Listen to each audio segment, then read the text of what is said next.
Hey friends, how are you guys doing today? I hope you're doing so well, and I'm very excited to be with you guys today for my What Sold in April 2021 video. So as most of you guys might know, I'm a part-time reseller on Poshmark and Mercari, and my husband is also on those platforms as well, and we work together, and we have two different closets that have a lot of similar pieces inside of them. So I'm a part-time reseller. I go out and I do all of our sourcing, I find inventory, and then Jeremy helps me as I take pictures and put them up on our different closets. So we work together for a lot of this, but I am ultimately the person that usually picks the pieces that we actually sell.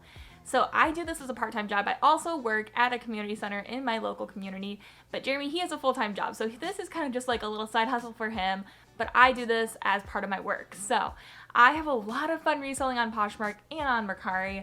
I love to thrift. I love it so much that I turned it into a business because I would go out thrifting and I'd find all these amazing pieces, but I wouldn't have a place to wear them or they wouldn't be my size, things like that. So I started thrifting pieces to resell. And now I'm super passionate about it, and I love to do this. I love to rescue pieces from the thrift store or from the bins and to resell them and give them a new life, and so they don't end up in our landfills. It's a very sustainable practice and I love it. So today we're gonna focus on everything that I sold during the month of April. So I'm not gonna go over every single piece because that would be a little boring, but I am gonna break down the numbers for you guys. I'm gonna tell you guys exactly how many things we sold. I'm gonna tell you how much we sold them for. I'm gonna tell you how much profit we made, and then I'm gonna tell you how much profit we made after our cost of goods. So it's a very informative video. It's very informative, but it's also very vulnerable for me to share all of these numbers with you. I know a lot of resellers here on YouTube that don't tell you how much they pay for things, and I think that that's a little... It's just not the way I want to run my business. I want to be very upfront about how much I pay for things, but I also am spending time to look for them. So I'm gonna be referring to my phone a lot, and I just got a new phone. If you haven't seen that, I told you guys about that in a video not too long ago, so I'll link that up above. But let me pull up my note and let's get started on this What Sold in April video. I'm very excited. Also, Otis is joining us. He is right here on the couch. It's very hard to see him. He's very tired. He is just so dark. He blends right in. If you don't know Otis, he is my golden doodle, and he is just the best puppy in the whole world. I love him, seriously, so much. But Otis is here. I like to have him with me as I'm filming. He makes me very calm. I love him. So this month was our best month of all time, which is so exciting. For the past couple months, if you've been watching these videos, I make one every month. They've been our sales have been a little bit slower since January. I guess that's probably just the normal ebb and flow of reselling, but our numbers were great in January, our best numbers ever, and then they kind of went downhill a little bit in February and March, but here in April they picked back up again, so that's great. So in total, from both of our closets on Poshmark and from our Mercaris as well, we sold $2,205 in total sales, which is really good. We're happy with that number. So in total, we sold $2,205 in total sales. So those are just the sales that we made. We had a really big sale this month. Our biggest sale of all time was in this month, so I will talk about that in a little bit.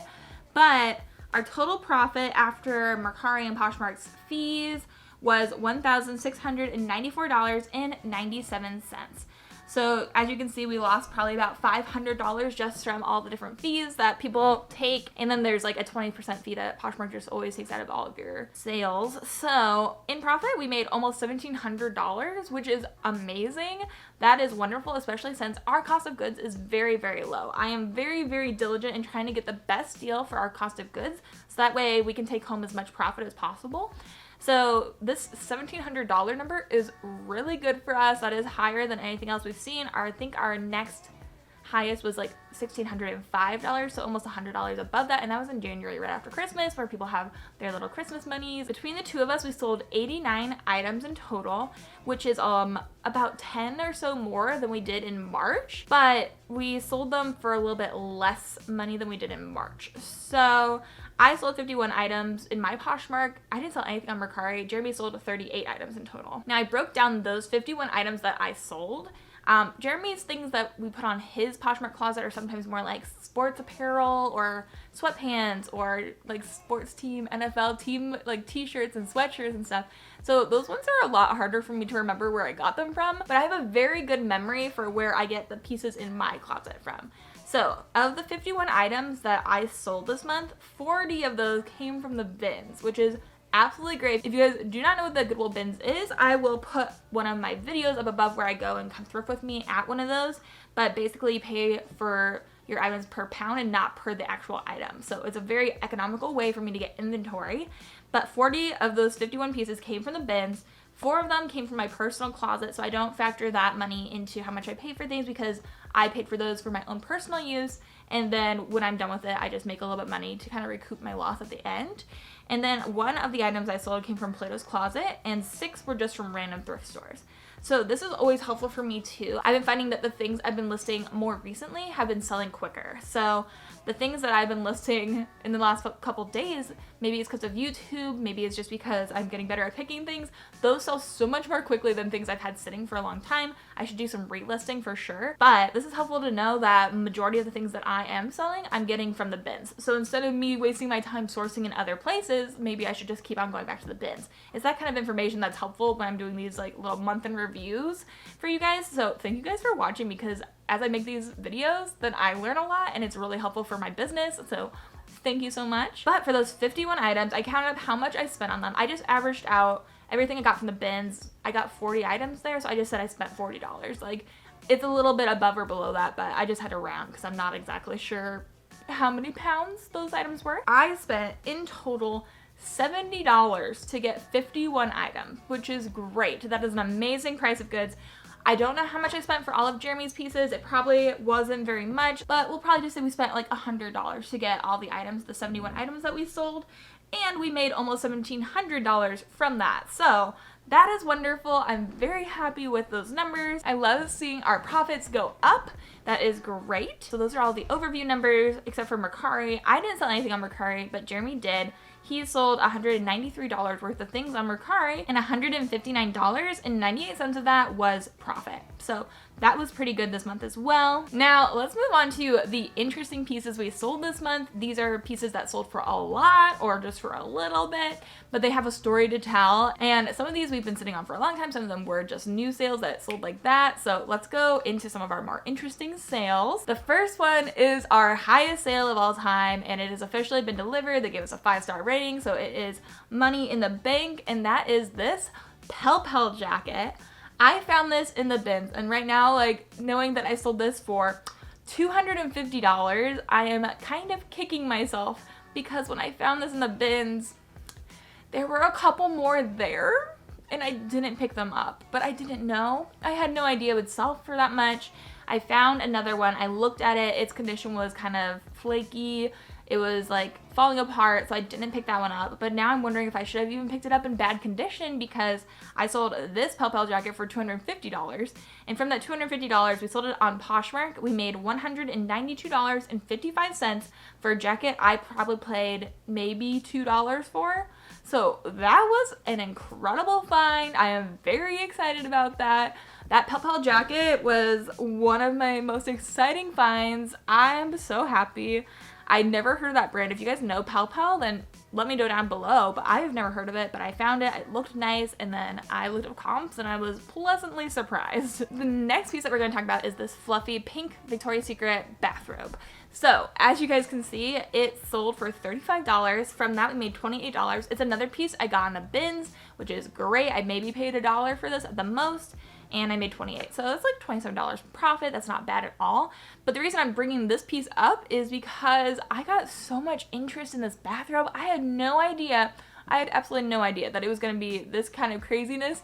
I had so many likes on this, and I put it up maybe for 2 days before it sold, and people just were liking it like crazy, making offers, and it was absolutely ridiculous. But somebody just bought it full out for $35, and I was happy with that. Victoria's Secret pink, I'm not really sure why, but it goes really well, and some pieces go for a lot. So especially if you can find it in the bins, it's kind of worth it in my opinion. The next piece was this pair of Harley Davidson embroidered jeans. These were so cool.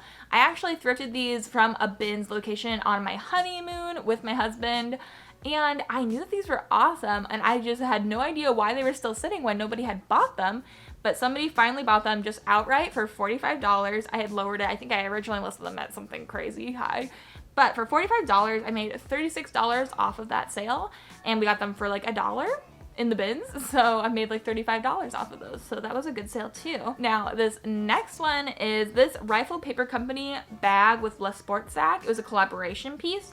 This is another thing I picked up in the bins. I saw that it was brand new with tags, and I was just like, okay, maybe I'll sell it. But again, this is a piece that really took off. I got so many likes. I sold it within a few days of listing it, and we took really kind of shoddy pictures because one of my viewers said that they wanted to buy it.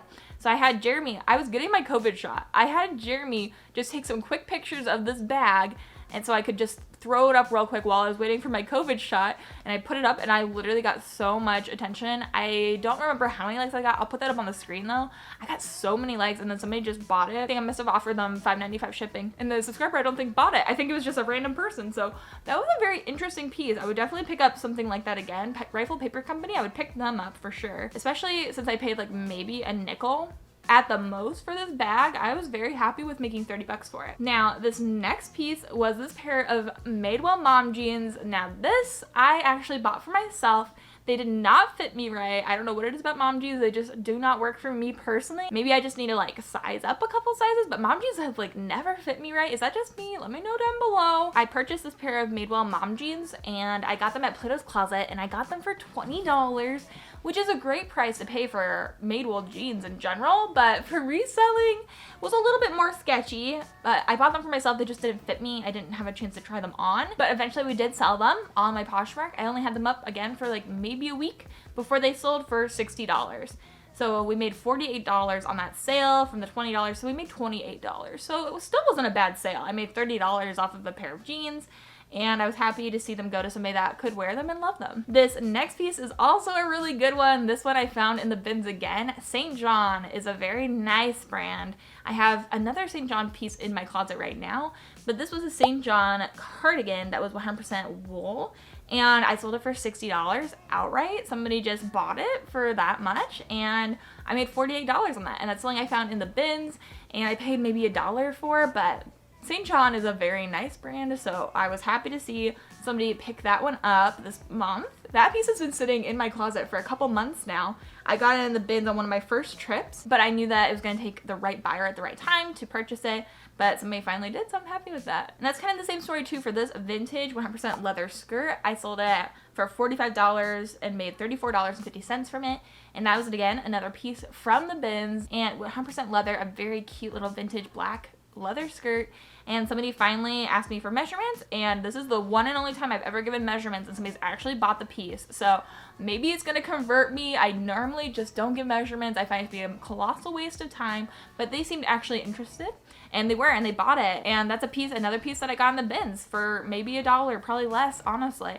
And again, it's like a $50 sale. So I'm very happy with all these sales that are coming from the bins. That is what I am looking for. Now I want to end with two more sales. I could go on and on. There's so many fun sales to talk about, but these two were pieces that Jeremy sold on his Mercari. And the first one is this Nike hoodie that you guys watched me tie-dye. It was worth it. Everything proved to be worth it. This was the best piece that came out from me tie-dyeing by far. Yeah, if you haven't seen that video, I'll put it up above.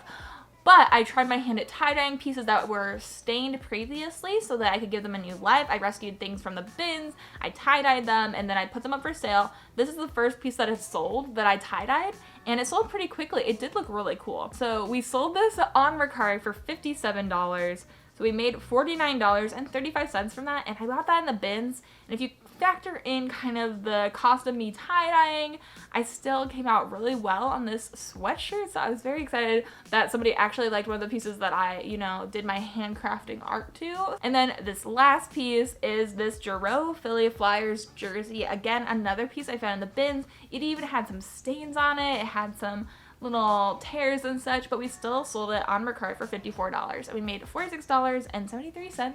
So I guess those two last pieces just go to show too. I feel like it's been proven to me time and time again that even when pieces are stained, if you're finding them in the bins, there's still a lot of times they're worth picking up because you can always upcycle things. You can always tie-dye things.